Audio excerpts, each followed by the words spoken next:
मैं प्रवीण अहलावत हूँ और कुश्ती फेडरेशन ऑफ इंडिया को लेकर भारत के जितने भी तमाम चैंपियंस पहलवान हैं वो जंतर मंतर पर यहाँ पर डेरा जमाए हुए हैं। और कुश्ती जगत में एक भूचाल सा आ गया है पूरे देश में। जिस तरह की डर्टी पिक्चर जो कुश्ती खिलाड़ियों ने सामने रखी है, कुश्ती फेडरेशन ऑफ इंडिया के अध्यक्ष हैं भरत भूषण शरण और 360 के पालम के प्रधान हैं सोलंकी साहब हैं। हर ऐसी व्यवस्था में है वो पहुँचते हैं जहाँ न्याय की बात होती है। सत्येंद्र मोखरा भी हैं, उनसे भी मैं जानूँगा।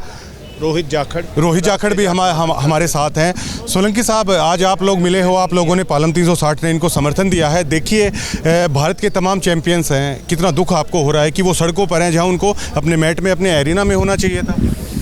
बड़ा दुर्भाग्यपूर्ण है कि जो खिलाड़ी अंतर्राष्ट्रीय लेवल पर देश का नाम रोशन करता है उनको आकर सड़कों पे बैठना पड़ा। गंभीर विषय है और सरकार को इसका संज्ञान लेना चाहिए और तुरंत उस कुश्ती संघ के अध्यक्ष को बर्खास्त कर कड़ी कार्रवाई करनी चाहिए। क्या लगता है आपको? जैसे बबीता फोगाट आई हुई थी, वो कह रही थी कि 72 घंटे में है उसका समाधान हो जाएगा। आपने खिलाड़ियों से बात की तो क्या लग रहा है आपको, समाधान हो जाएगा?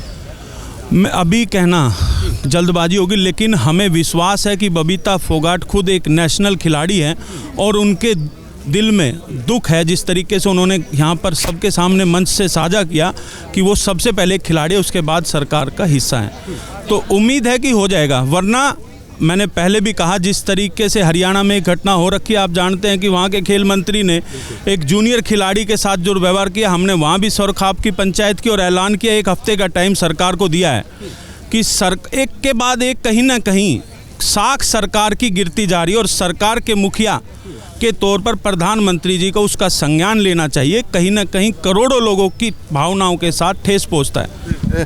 आखिरकार देश किस दिशा में जा रहा है? क्योंकि आम आदमियों को एक भय सता रहा है कि एक पहलवान जिसको काफ़ी ताकतवर माना जाता है, अगर वही लोग इस तरह का बयान दे रहे हैं कि हमें जान का खतरा हो सकता है, तो सर क्या लगता है देश आखिरकार किस दिशा में जा रहा है?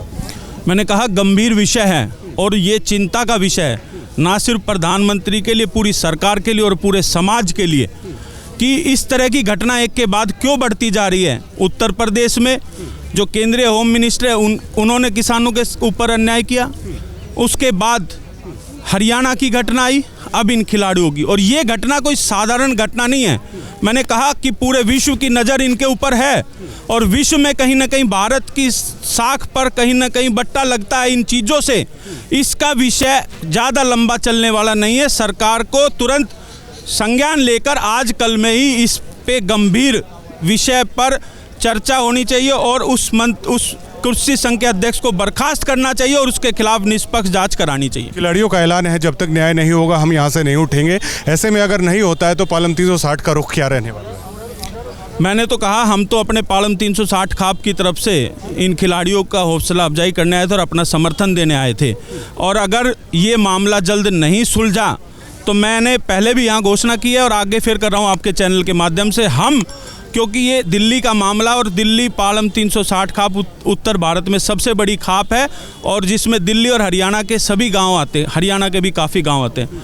हम लोग सौर खाप की पंचायत बुलाएंगे और यहीं जंतर मंतर पे बुलाएंगे ताकि सरकार की छाती के ऊपर बैठ के हम सरकार को मजबूर कर सके कि सरकार इस तरह की घटना आगे ना हो, उसका विश्वास लोगों को दिलाए और इस बृजभूषण के खिलाफ सख्त कार्रवाई करें। बात करने के लिए शुक्रिया। धन्यवाद। पालम 360 का बड़ा ऐलान है कि ये केवल गंभीर मसला है, काफ़ी बड़ा मसला है। अगर इस मसले का जल्द से जल्द हल नहीं निकाला जाता है तो दिल्ली देहात की तरफ से ये बड़ा ऐलान है कि जंतर मंतर पे ही एक सरोखाप पंचायत का आयोजन किया जाएगा और उस पंचायत के माध्यम से है झुकाया जाएगा। और सीधा सीधा जो रेसलिंग फेडरेशन ऑफ इंडिया के अध्यक्ष है भरत भूषण शरण, तमाम चैंपियंस ने भी उन पर सवालिया निशान लगाया। तमाम जो भी मौजूद आदमी आ रहे हैं, चाहे खाप पंचायत हो, अन्य रेसलर हो, सोशल एक्टिविस्ट हो, वो भी लगातार बृजभूषण शरण को इस मुद्दे पर घेरती नजर आ रही हैं और लगातार ये लोग मांग उठाते आ रहे हैं कि सबसे पहले इस्तीफा होना चाहिए, सबसे पहले न्याय होना चाहिए। और तमाम चैंपियंस ने साफ तौर पर ऐलान अभी कर दिया था, अपना भाषण वो दे रहे थे,